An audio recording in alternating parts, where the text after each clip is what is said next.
Have you ever spent your energy trying to change everyone around you? Your partner, your family, your coworkers, even the world itself, and still ended the day feeling exhausted, misunderstood, and no closer to peace? Rumi once said, "Yesterday, I was clever, so I wanted to change the world. Today, I am wise, so I am changing myself." In this video, you will learn why changing yourself is not a weakness. It is wisdom. And once you understand this, you will stop wasting your life fighting every outer battle and begin building the inner strength that actually changes everything. Daniel had always believed that if the world changed, he would finally be at peace. At work, he blamed careless coworkers. At home, he blamed his family for not understanding him. In traffic, he blamed strangers.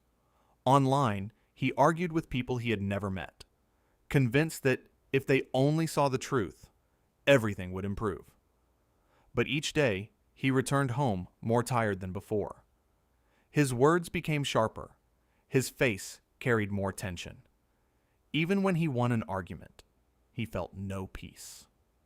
One evening, after another long day of trying to correct everyone around him, Daniel sat alone in his car outside his house. His hands still gripped the steering wheel, though the engine was off. Through the window, he could see his family inside, moving quietly through the warm light of the kitchen. For the first time, he wondered if the world was not the only thing resisting change. Maybe something inside him was also asking to be transformed. This is why Rumi's words are so powerful. Yesterday, I was clever, so I wanted to change the world. Today, I am wise, so I am changing myself. Many people hear this quote and think it means we should stop caring about the world. But that is not what it means. Rumi is not telling us to become passive. He is not saying injustice does not matter, or that relationships do not need honesty, or that society does not need compassion. He is pointing to something deeper. When we are only clever, we see problems everywhere outside ourselves. We think peace will come when other people finally change. But wisdom begins when we ask, what part of me is reacting? What part of me is wounded? What part of me is trying to control what I cannot control? This is not a weakness. This is the beginning of real power. The next morning, Daniel did something different. Before opening his phone, before checking messages, before preparing another argument in his mind, he sat quietly at the dining table with a cup of coffee untouched in front of him. At first, the silence felt uncomfortable. His thoughts rushed in, blaming, defending, explaining. He reached for his phone, then stopped. For once, he did not follow the anger. He noticed how quickly frustration rose when he felt ignored. He noticed how badly he wanted to be right. Beneath all of it, he saw something softer: the fear that he did not matter. Later that day, in a meeting, a coworker interrupted him. The old fire rose in his chest. His hand tightened around the pen. His face almost hardened.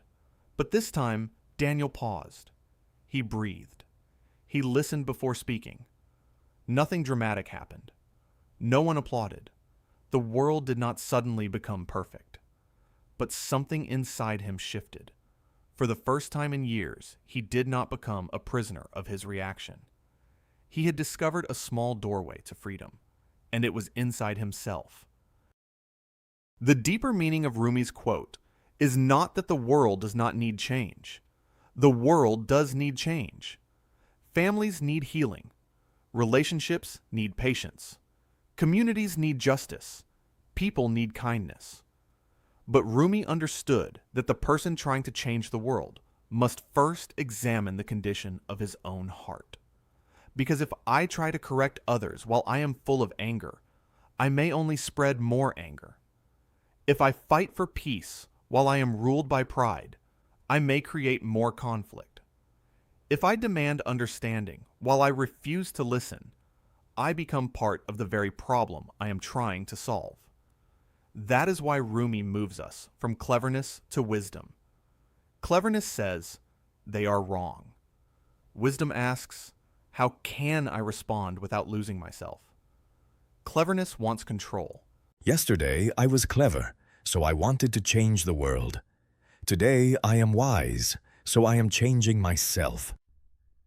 When I was clever, I quickly saw the faults in others. I wished to correct every voice, every action, every mistake. But when wisdom entered the heart, I began to ask a deeper question. What in me is disturbed? What in me must become clearer before I try to guide another?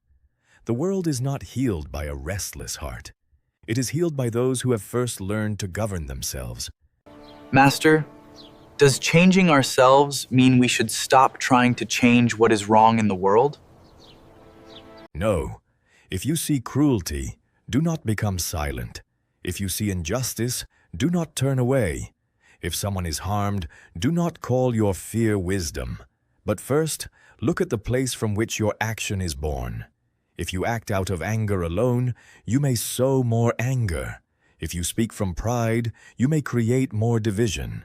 But if your action rises from compassion, patience, and truth, then even your correction becomes healing. To change yourself is not to abandon the world. It is to enter the world with a cleaner heart. But Master, what if people around us refuse to change? What if they keep misunderstanding us or hurting us? Then, your work becomes even more important. Do not let another person's confusion become your character. Do not let their anger become your language. Do not let their blindness close your own eyes. You may set boundaries. You may walk away. You may speak the truth firmly, but do not surrender your inner peace to others' behavior. The clever person says, I will be free when they change.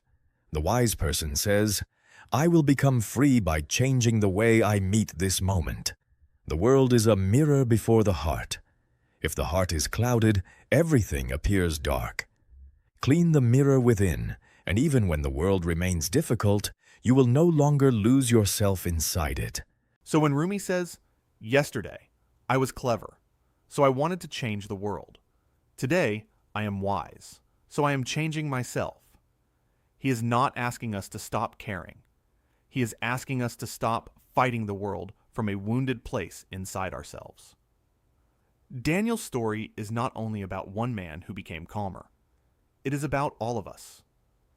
Every day, we meet people who disappoint us, interrupt us, misunderstand us, or refuse to become what we want them to be. And every day, we have a choice. We can react to the same old wound. Or we can pause long enough to ask, what is this moment trying to teach me about myself? Changing yourself does not mean becoming silent in the face of wrong. It means speaking with more wisdom.